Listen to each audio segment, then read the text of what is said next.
Welcome everybody down to Man v Lockdown. Yes, I'm back again after some tragedy at home, but there you go.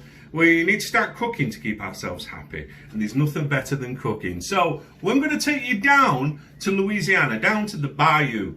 So I'd like to make, first of all, a shout out to Emily and Wetlin Trepnell over there down in the Big Easy. Baby Wet, listen, don't be a burden on your mother and don't take drugs. Okay, so 2 dishes tonight. What we're going to do is we're going to do etouffee and we're going to do a jambalaya. Now, quite simple. Nearly every dish you do in New Orleans or down in the bayou has the holy trinity of 3 start ingredients, or the trifecta if you will. 1 onion, now this is for 2 dishes, don't forget. So 1 onion, a full green bell pepper, 4 sticks of celery. Celery is great stuff. You can make like trees out of it, you know, like trees in the wind, trees in hurricanes. And we're going to need the other ingredients, which is all about seasonings and roux. So we'll discuss those individually. So first of all, Cajun seasoning, because the etouffee is going to be Cajun and the jambalaya will be Creole. There's subtle differences, but we'll go through them in a bit. So Cajun spice. You can buy Cajun spice, but I'm not a big fan of it. I make my own. It's cayenne pepper, pinch of paprika, onion salt, garlic salt, regular salt, black pepper. Okay? If you're sodium sort of intolerant, leave the salt bit out. And then there's the herb side of things. Now, Louisiana dishes are famous for using filet. And filet is basically the grindings of a sassafras tree. They used to put it in root beer until it gave lizards and rats cancer. So I've ground up basically some parsley, some oregano, or oregano as our American friends say, a little bit of salt, some fine chili flakes, and we're going to add those in later. So first of all, we need some butter. Now I've taken 1/3 of a butter pack. Now it may sound a lot, and I've not clarified it. Basically what I'm going to do is take the 2 pans, and in the first pan I'll be putting the butter. Okay, small pan, make up the roux. Now the roux is the base for the etouffee.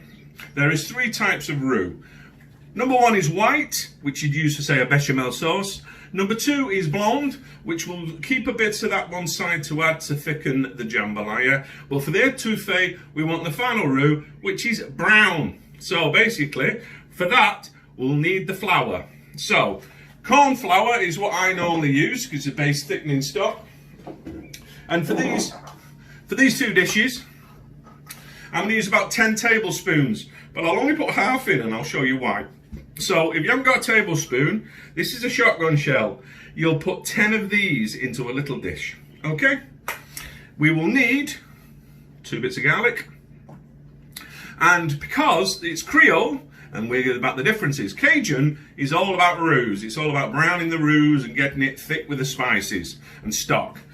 But with Creole, which is more like the city cooking, they tend to use tomatoes. So, no tomatoes in Cajun, tomatoes in Creole. People will argue, but that's how I learnt. For the good people at the New Orleans School of Cooking. Hi guys. Okay, so we're going to basically let our butter down on a medium heat. We're going to oil a big pan. And for the stock, what we've done is we've taken all of the tops. You know, you can see that with me without me tipping it. It's the tops and the bottom of the celery, the pepper, and the end of the onions, and the end of the tomato. So what we're going to do is basically we've had that in brine, steeping overnight, and I boiled it up. So we're going to drain it out. It'll go everywhere. Good stuff. Look at that. Okay, so that gives us about a pint. And we'll keep that for later on because we might need some more stock. So there we go. Big jug of stock. That gives us, just over a pint, which is more than enough for the 2 dishes.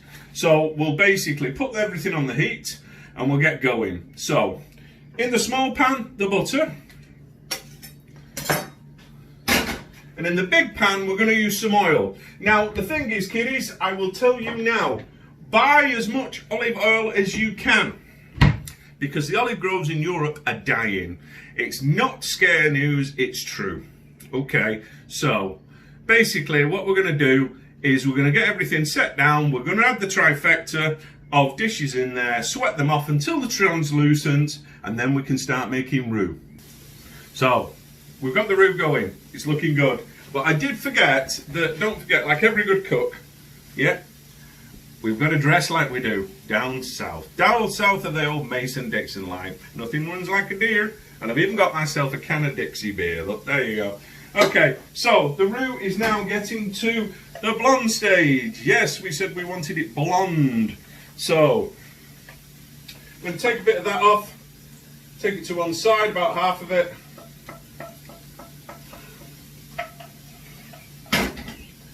That we're going to put in the jambalaya. Now let's talk about the ingredients, or the meat ingredients, or the fish ingredients. Okay, so for the etouffee, which is the smothered dish, we've got some prawns, because in Britain we don't see much shrimp, and we certainly don't see much crayfish. So consequently, crayfish are freshwater anyway, so you want salt water. In America there'll be shrimps, in the UK there'll be king prawns. Now these are not from Thailand where they inject them with shit. These are from Honduras, so they'll be full of cocaine. Okay, another shout out for an American friend, dear friend Curtis. Now, say a little prayer for him, because he lives in Detroit. Things were bad enough. I mean, it's mad. Howdy, back again. 10 minutes later, everything's cooking well. So, let's have a look at how the etouffee's going. Look how that's come, right? Nice and relatively thick, like a good pea and ham soup. I would serve that quite simply with some steamed rice. Simple as that. All the flavours in the dish. And if you can get crayfish, you know, crawdads, as they call them over there, that's all well and good. And if, like you were making the stock before, you could throw the shells in. But I've used the stock for both dishes, so I didn't put shells in. So, basically, the jambalaya's been going on, the chicken's been added, the sausages have been added, everything else is nicely reducing. We've added the garlic, we've added the tomato to make it city style, and we've added the remainder of the herbs is going to go in a minute. Okay, now I've put a couple of drops of the old pepper sauce in, but you can't go wrong with putting a few drops more in.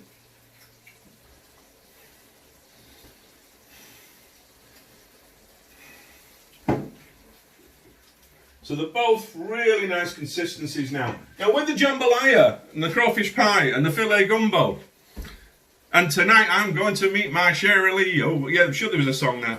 You would now add rice. Now you can add long grain, short grain, entirely up to you. I will not be adding it because I'm going to let that rest and I'm going to freeze half of it and have the other half tomorrow. Okay, and don't forget, you can defrost. You can freeze rice dishes as long as you bring them over 75 degrees when you, Celsius or 180 Fahrenheit when you cook them back up. So you can do all that, but I just haven't got that much rice. So I'm glad you enjoyed it. So take care of yourselves, keep safe, and there we go. A jambalaya cooking off nicely. The aroma. And the etouffee, which is now gone to a nice broth consistency, and I'll be having that later. I might even show you a picture. Thanks.